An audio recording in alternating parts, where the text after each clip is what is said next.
You're listening to the CyberWire Network, powered by N2K.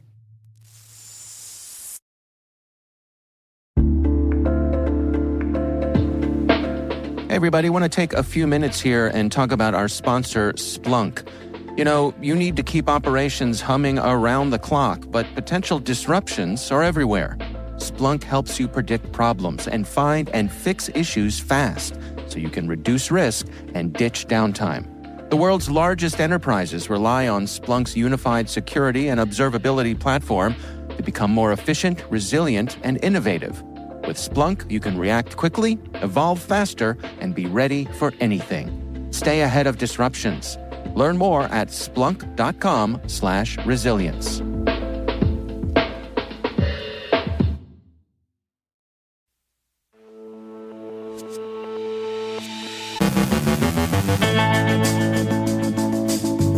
Biden prepares an executive order on foreign access to data.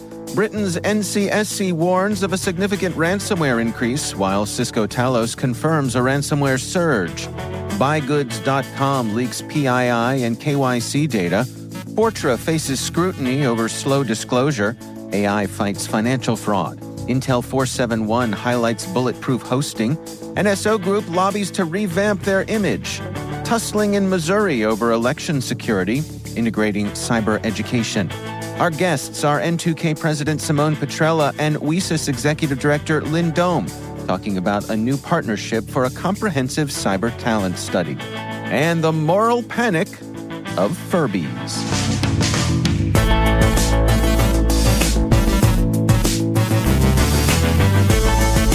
It's Wednesday, January 24th, 2024. I'm Dave Bittner, and this is your CyberWire Intel Briefing.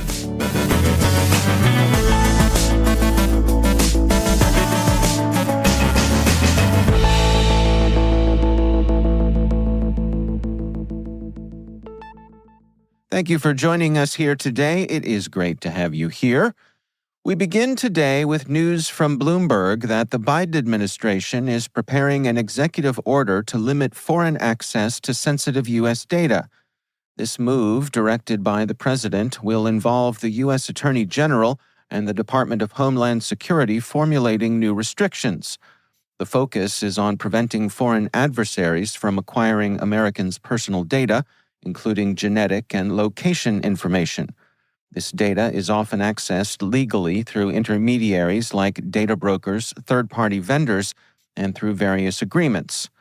The draft order highlights concerns about the legal avenues foreign entities use to obtain sensitive data. Observers note the Biden administration has not taken a strong stance against the data broker industry, which trades in such data, and that the administration's primary concern seems to be the potential misuse of this data by political adversaries, not necessarily the privacy implications for American citizens. Some suggest that the pending measures may not be sufficient, since data brokers often cannot guarantee that their data is restricted to U.S. citizens. The proposed restrictions might not effectively prevent the flow of sensitive data.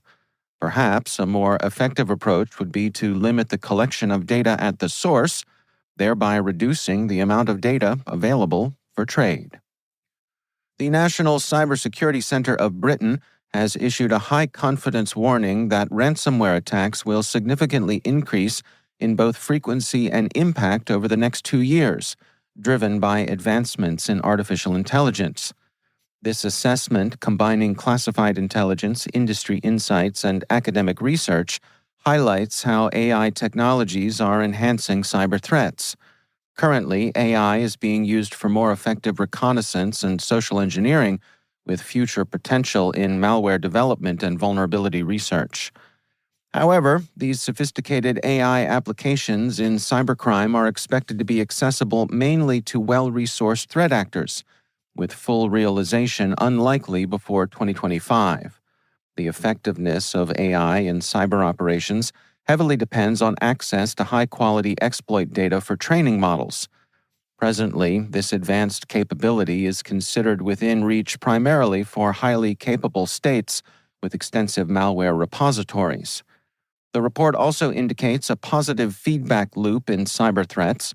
As successful data exfiltrations occur, the quality of data available for AI training improves, leading to more efficient and precise cyber operations. In 2023, the UK experienced a notable surge in ransomware attacks, with 874 incidents in the first 3 quarters, surpassing the total for the entire previous year.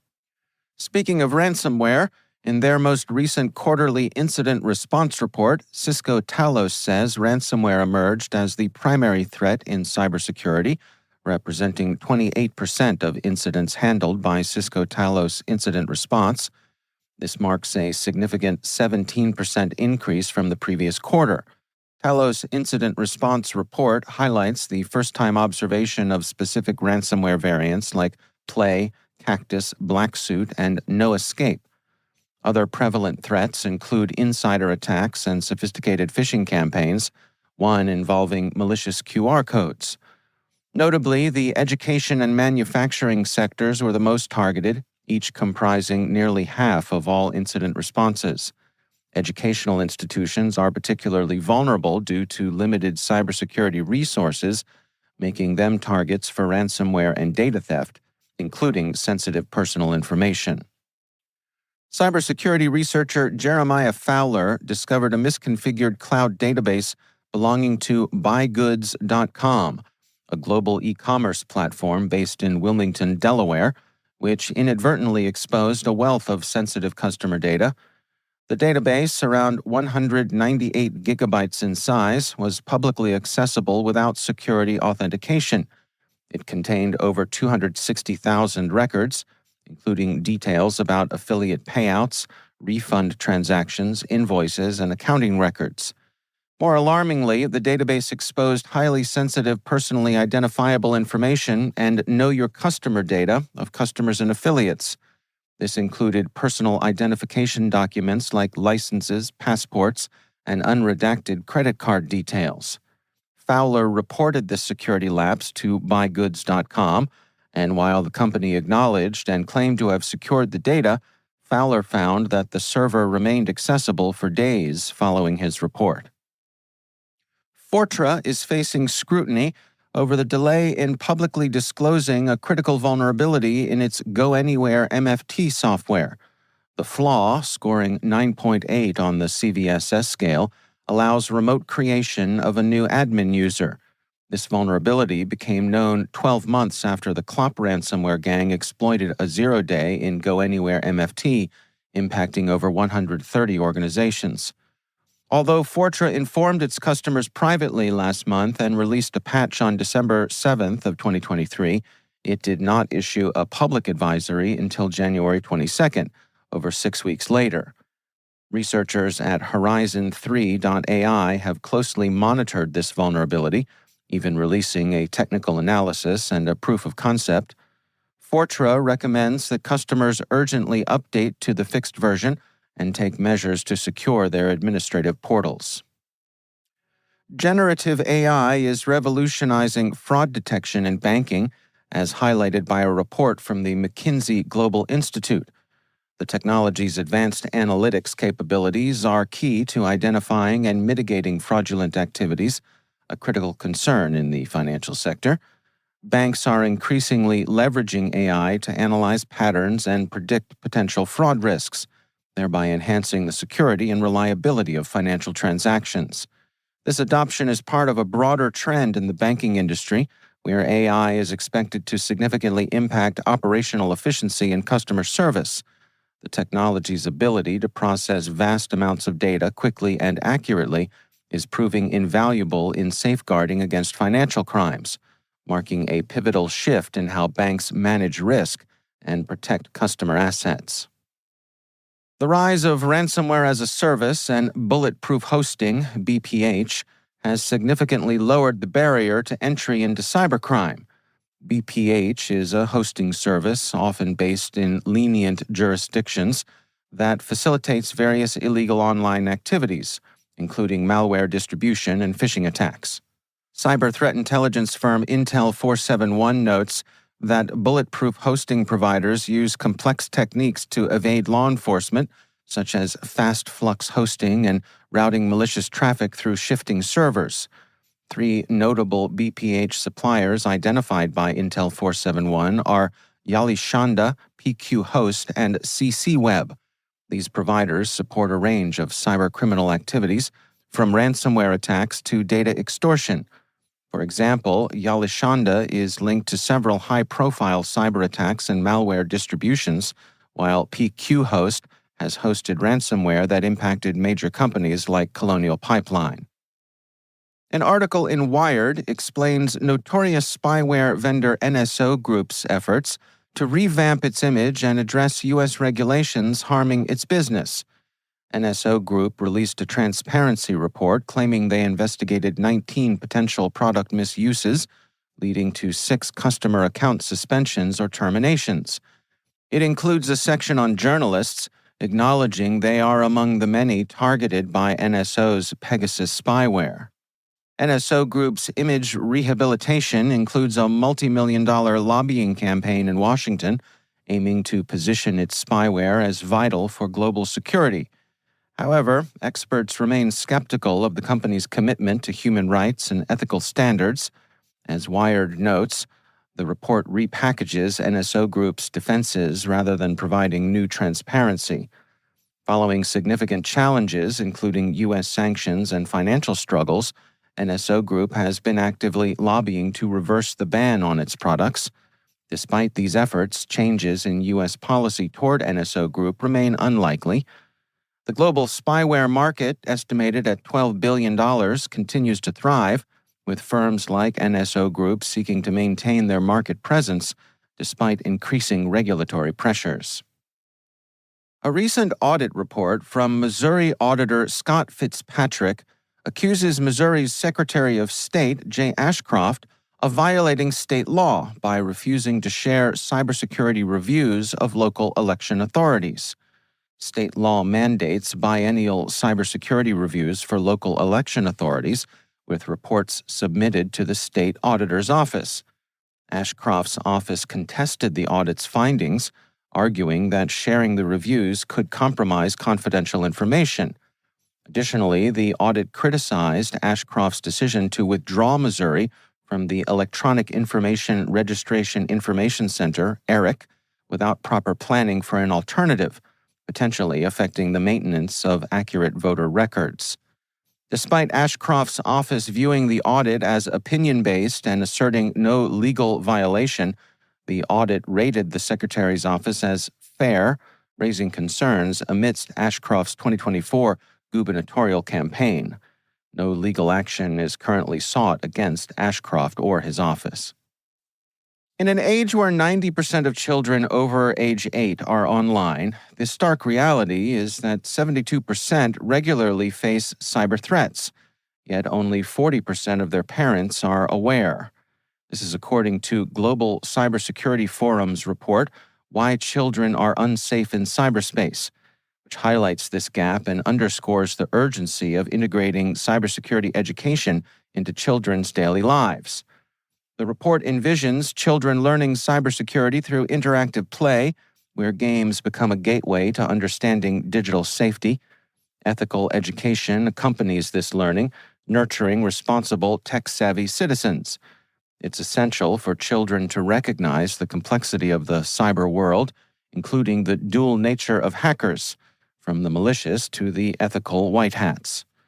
Schools are crucial in this narrative, where cybersecurity education becomes as fundamental as any traditional subject.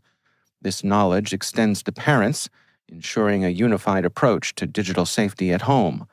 Teaching children about secure networks, the dangers of phishing, and the importance of strong passwords becomes a cornerstone of their digital interactions. This isn't just about safeguarding children, it's about empowering them to navigate and thrive in a digital world responsibly.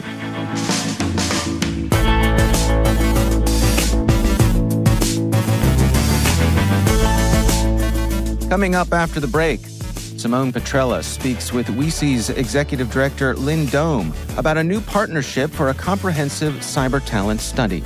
Stay with us.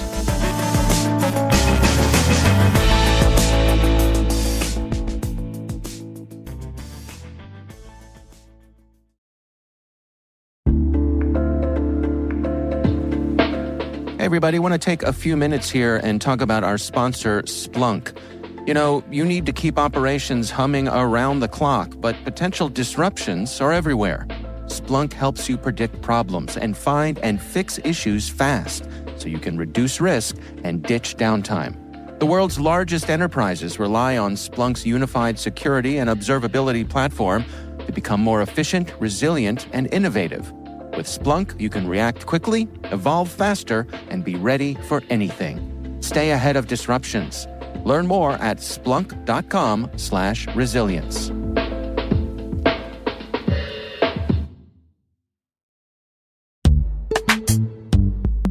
From dozens of spreadsheets and screenshots to fragmented tools and manual security reviews, managing the requirements for modern compliance and security programs is increasingly challenging. Vanta is the leading trust management platform that helps you centralize your efforts to establish trust and enable growth across your organization. Over 6,000 companies partner with Vanta to automate compliance, strengthen security posture, streamline security reviews, and reduce third-party risk. CyberWire Daily listeners can get $1,000 off Vanta by going to vanta.com/cyber. That's VANTA.com/cyber.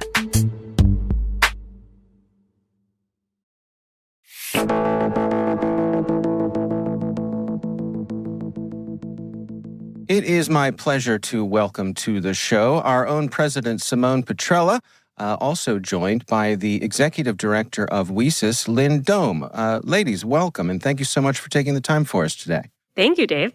So we have an exciting announcement here, and I'm going to let the two of you kind of duke it out to see who wants to take the lead here in breaking the news. But some interesting goings-on behind the scenes here between the two organizations. Yeah, so Simone, would you like to share the partnership news with everyone? Sure. Look at this. We're already so cordial in our partnership.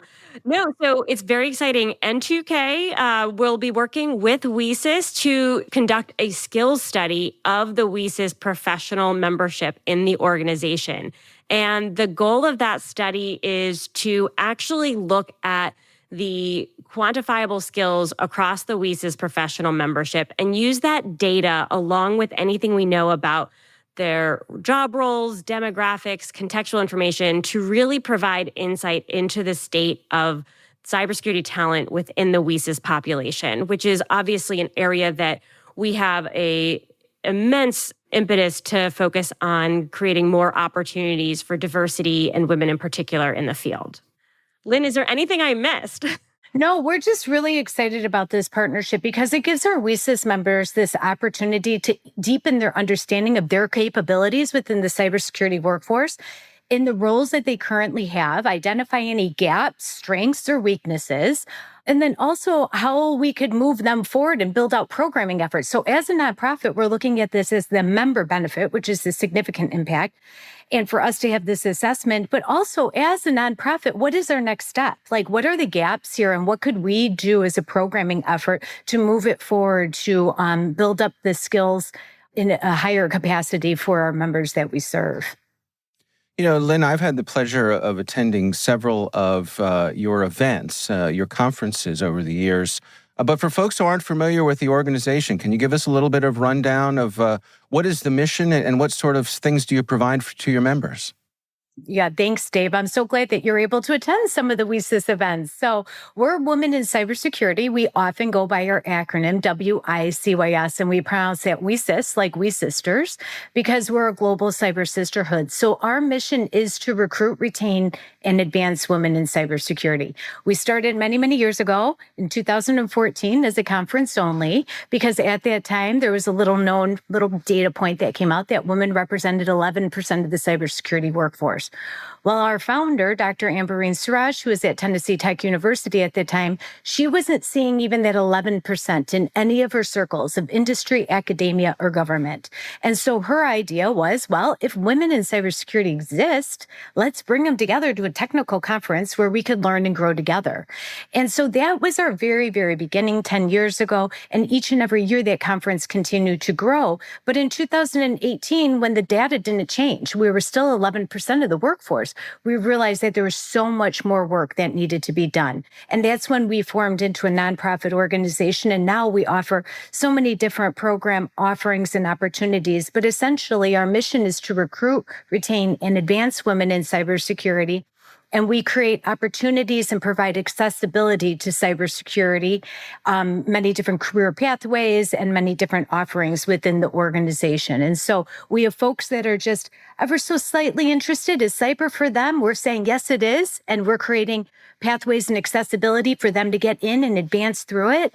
And then all the way to CISOs and senior leaders within the profession as they're paying it forward and bringing forward their knowledge and skill set for so many. So it's really incredible. We have over 9,500 members. We have representation in 95 countries. We have 67 professional affiliates, which are extensions of the WiCyS global organization. And we have over 250 student chapters. So that's just our community alone. We have lots going on, and it's been a great, great journey. Simone, can you give us some details here on the cyber talent study itself? I mean, can we start with a little bit of background? How does this fit into the types of offerings that N2K provides? Yeah, well, like Lynn said, even when you look at the data that kind of drove this identification back in 2014 of 11%, I think it kind of carries over in the theme that we want to use data to help inform not only for individuals, or in this case, WiCyS members, how can they actually look at their own skills and collect data through their own assessment of their skills as it pertains to the critical competencies that are required in cybersecurity job roles. But then how can WiCyS as an organization, as a nonprofit, look at that same data at an aggregate level and make some strategic decisions around what type of offerings that they can provide to members moving forward in a more, elevated and scaled and sustainable way. And so the study itself is a opportunity for anyone who is a WiCyS member to log in and take a diagnostic assessment on the technical skills of cybersecurity. And that covers everything that's in the NICE cybersecurity workforce framework, all the specialty areas there. And we're using that information compared to the job roles that those individuals are reporting that they're in, and do a gap analysis on where are they in their roles and the level of the roles they're at, and then where are they in their actual performance based on that assessment.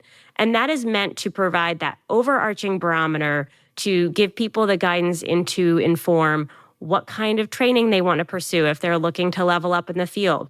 What other areas in cybersecurity are potentially of interest, even if it's not an area that they're necessarily working in today? It could be something they want to explore. They want to move laterally. So that's where we're going to use the data to kind of inform the individual. And like I said, that same information, when you look at it in totem, is really critical for any organization, and WiCyS as a nonprofit, to say, well, where do we see sort of systematic or commonalities with some of those gaps? Should we actually invest in things that are for entry-level talent, or do we need to have more offerings or more services for people who are, career switching later on in their careers, or people who are coming back into the workforce? Because if I remember, Lynn, I know one big focus is a lot of people who are coming back into the workforce after maybe being out of it for some time. So the applications are kind of twofold. And, what we're doing is using one bit of data along with the self-reported identification of where people are starting to kind of collect that. Lynn, what are you looking forward to in terms of the data that's going to be collected and how it's going to help the organization craft those things that you offer? I'm looking forward to all of that and everything above that comes from it. I'm really looking forward to creating this opportunity for our members, for them to have this information for their own professional development. That is a tremendous value to everyone that takes part in the assessment. But from the strategic side of the nonprofit is we have a development committee, and we're going to be able to take a look at this and really look at what are we hearing from our community, their needs are, compare it to the data that we receive from this type of assessment, see where those gaps are, and really be intentional with our focus. So WiCyS has done a really good job offering opportunities for many for early in their career, non-traditional career changers, or, executive cybersecurity leadership series and summits, and offering offerings in that capacity. But right now we have to be laser sharp and very focused on what's the next growth strategy of the organization. And this assessment is going to help us put that programming in place. Simone, help me understand a few details about the assessment here. I mean, you spoke about how it will help someone determine where they stand in terms of their own skills. Is there any opportunity for them to compare themselves against their peers? Is that part of this, or is that perhaps something for the next round? Well, we can talk about it from a data privacy standpoint, but we do have the ability to show someone where they ranked among their peers who take it. So the opportunity exists for us to explore it, but I think, Lynn, we should probably kind of talk through whether that's information we want to share with folks to sort of see where they are from a benchmark perspective against the rest of the population that took it, or whether we want to maybe, do that for the later date. Yeah, fair enough. So how do people get involved here? I mean, Lynn, obviously, you've got your members there at WiCyS. If folks want to take part of this, they should find out how to join, yes? Yes, please. If you go to WiCyS.org under initiatives, the cyber talent study is the first drop down under initiatives there. And so they'll receive all the information about the assessment and how to sign up for that. And we'll take it from that point on. I think it's worth mentioning that we are smack in the middle of the sign-up period for that assessment. So sign-ups run through February 1st, and anyone who signs up will receive access to that assessment between February 5th and the 18th. And all the details are on the WiCyS.org website, but just so that everyone here has a sense of what they need to do from a time commitment. All right, excellent. Well, Simone Petrella is N2K's president, and Lynn Dohm is the executive director of WiCyS. Thank you so much both for joining us.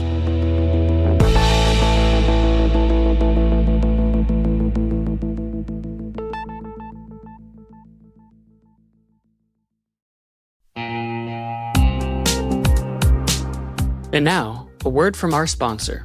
The Johns Hopkins University Information Security Institute is currently seeking qualified applicants for its innovative Master of Science in Security Informatics degree program.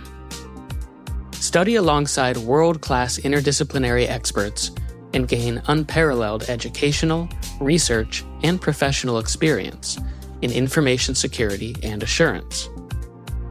Interested U.S. citizens should consider the Department of Defense's Cyber Scholarship Program, which covers tuition, textbooks, and a laptop, as well as providing a $32,000 additional annual stipend. Apply for this scholarship by February 1st and apply for the fall 2024 semester by March 1st. Learn more about both at cs.jhu.edu/MSSI.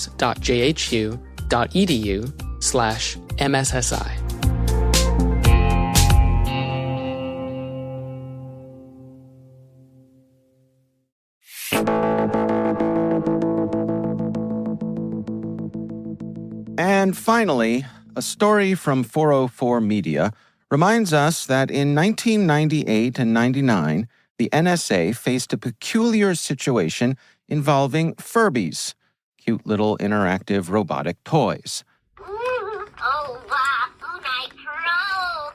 Initially, the agency banned the Furby from its offices, fearing it could be a potential spy device due to its alleged ability to learn from surroundings using an artificial intelligence chip on board. This decision, however, led to unwanted media attention and internal debates among employees about the toy's actual capabilities. The situation came to light when an NSA employee leaked the ban to the Washington Post, sparking a discussion about the Furby's technological potential and security implications. The NSA's internal communication, revealed through a recent Freedom of Information Act request, shows employees questioning whether the Furby could record and store conversations, despite some believing that Furby's capabilities were overestimated due to its nature as a simple toy. The discussions reflected genuine concern and confusion within the agency. The released documents, now available on the Internet Archive, include listserv threads, internal memos, and responses to media coverage, offering a glimpse into the NSA's handling of what was dubbed Furbygate. This episode not only highlighted the spy agency's cautious approach to potential security threats, but also revealed the internal dynamics and reactions to public scrutiny over their decisions. I remember the Furby fad, and I suppose one thing they shared with an actual leaker is that once you got them talking, it was nearly impossible to get them to shut up. Whoa! Potbelly, it's jelly!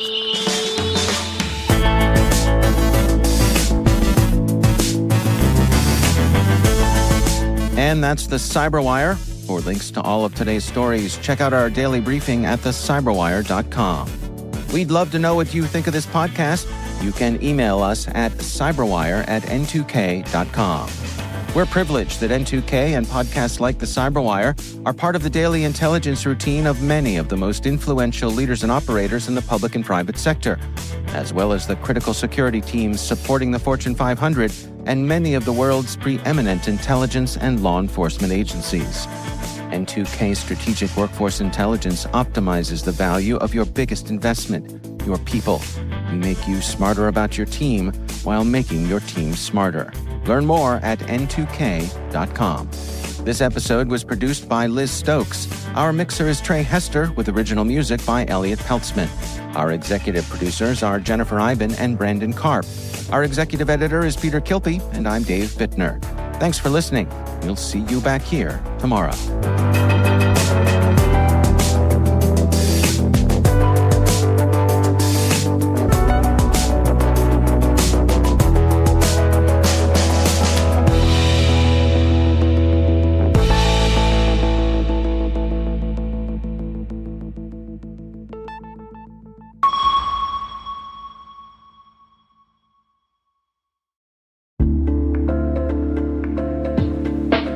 Everybody, want to take a few minutes here and talk about our sponsor, Splunk. You know, you need to keep operations humming around the clock, but potential disruptions are everywhere.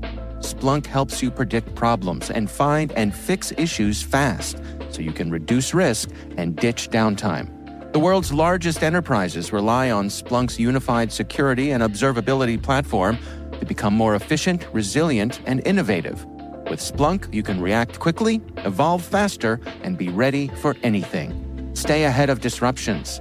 Learn more at splunk.com/resilience.